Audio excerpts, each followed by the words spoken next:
안녕하세요, 여러분. 딥러닝 병아리반의 네 번째 시간에 오신 것을 환영합니다.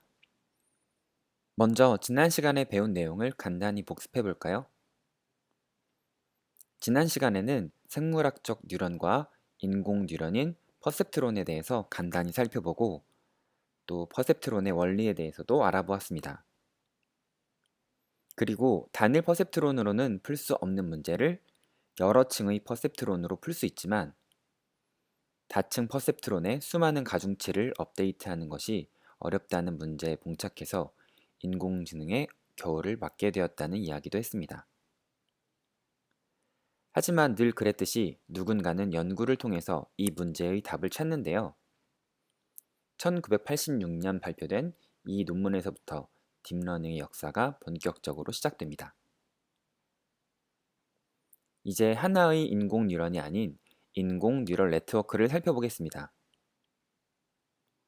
지금 보시는 것이 아주 간단한 인공신경망인데요. 아주 단순하게 생겼죠? 먼저 맨 앞에는 데이터가 입력되는 입력층이 있습니다. 여기에서 입력은 항상 실수 리얼 넘버로 입력이 됩니다. 예를 들어서 이러한 이미지도 실수로 입력이 되고요. 소리나 텍스트 문서도 모두 실수로 입력이 됩니다.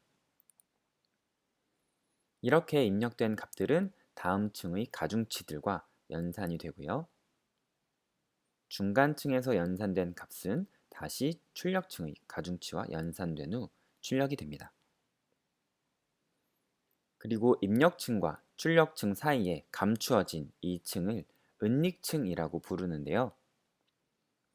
은닉층을 깊이 쌓은 인공신경망으로 학습을 하는 머신러닝 기법을 딥러닝이라고 부르는 것입니다.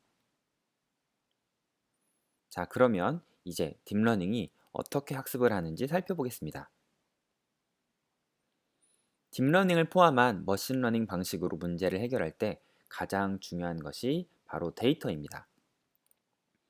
실제로 프로젝트를 하려면 데이터를 수집하는 데에도 시간이 엄청나게 많이 걸립니다.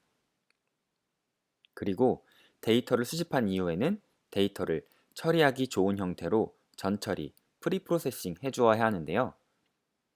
데이터 전처리 역시 실제로는 아주 많은 시간이 걸리니까 실제 프로젝트를 할 때는 이 점을 꼭 유의하시기 바랍니다. 다음으로는 전처리된 데이터를 학습용 데이터와 평가용 데이터로 나눕니다. 학습용 데이터로 공부해서 평가용 데이터로 시험을 본다고 생각하셔도 좋습니다. 그리고 이 학습용 데이터를 다시 신경망에 입력될 데이터 X 데이터와 정답 데이터인 Y 데이터로 이렇게 데이터를 나눕니다. 만약 이미지가 강아지인지 고양이인지 구분하는 문제라고 했을 때 X는 강아지나 고양이 이미지의 픽셀값, 즉 숫자이고요. Y는 문제의 정답은 강아지나 고양이가 되겠죠. 물론 실제로는 여기에서 강아지라는 글씨가 들어가는 것이 아니라 강아지를 뜻하는 어떤 숫자가 들어가게 될 것입니다.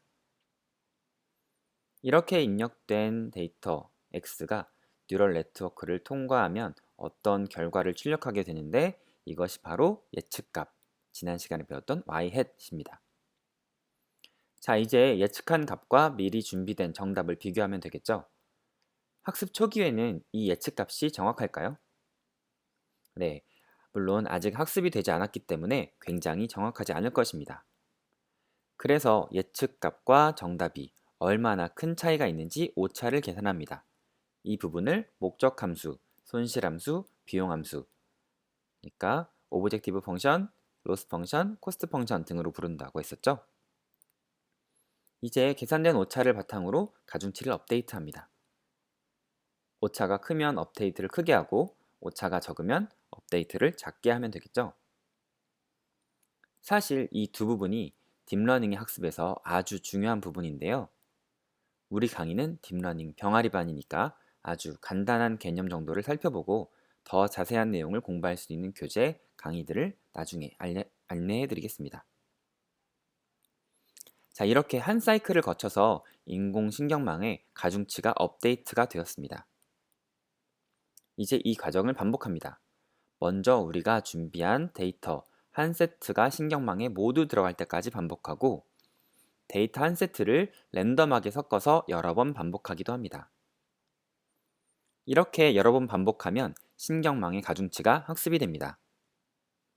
그리고 이제 적절히 학습이 되었으면 반복을 멈춥니다. 드디어 딥러닝의 학습 과정이 끝났습니다. 이렇게 학습된 신경망을 학습된 모델이라고도 부릅니다. 이제 학습을 마쳤으니 딥러닝 모델이 얼마나 정확한지 평가해야겠죠? 평가 과정에서는 아까 남겨두었던 평가용 데이터를 사용합니다. 그리고 학습 과정 때와 마찬가지로 문제 데이터와 정답 데이터로 데이터를 나누어 줍니다. 그리고 예측값과 정답을 비교하는데요. 이번에는 학습과는 조금 다르게 평가 점수를 계산합니다.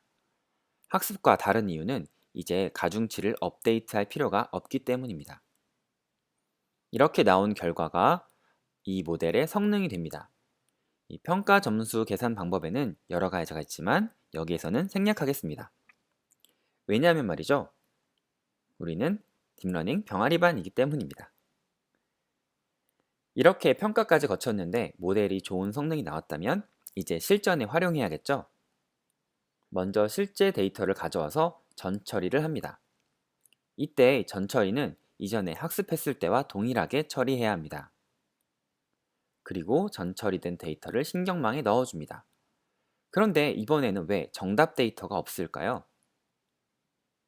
네, 이번에는 실전 데이터이기 때문에 정답을 우리가 예측해야 하기 때문입니다. 이제 이렇게 예측한 정답을 다양하게 여러분이 활용하시면 되겠습니다. 오늘은 딥러닝의 학습과 평가에 대해서 배워보았는데요. 혹시 조금 어려우셨다면 다시 한번 강의를 반복해서 보시는 것을 추천해드립니다.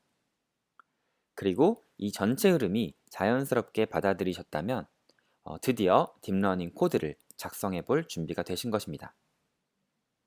다음 시간에는 그 유명한 엠니스트 손글씨 예측 문제를 코드를 중심으로 실습해 보겠습니다. 그럼 우리 병아리반 여러분, 다음 시간에 만나요.